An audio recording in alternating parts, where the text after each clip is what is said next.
Hello guys, this is MJ Lubarbio Vlog. So ngayon po, ako po ay magluluto ng aming dinner. Dahil nandito na naman po yung tiyuhin ng aking nanay. So, ang gagawin ko pong dinner is marugog. No, marugog. Kaya ito po, nagbilog-bilog na naman po ako ng harina, ng flour, na ilalagay ko po sa karne. At syempre, naghiwa-hiwa na rin po ako ng gulay. Ano lang po ito, yung parang upo na hindi ko alam ang tawag dito, and then carrots lang po ang ilalagay ko. And then syempre, ito po yung karne, nakalagay na po sa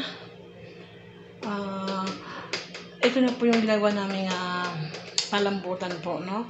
So yan po. Kaya yan guys, at syempre magkakaroon po kami ng salata, na meron po kaming pipino po dito, cucumber, at syempre meron na rin po kamatis. Yan, kamatis.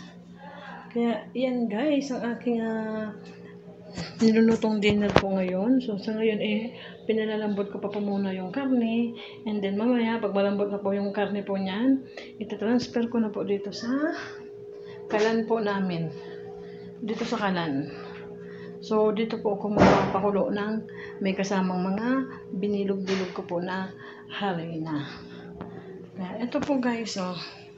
So, hindi ko na po yan na binidyohan. So, palagi ko naman itong ginagawa. Kaya, nabibidyohan ko naman na po ito. Kaya, iyan guys. So, 30 minutes. 30 minutes po yung pagpapalambot ng karne. So, mamaya, ipapakita ko po sa inyo yung luto na po yung aking marugog. Kaya, thank you guys for watching.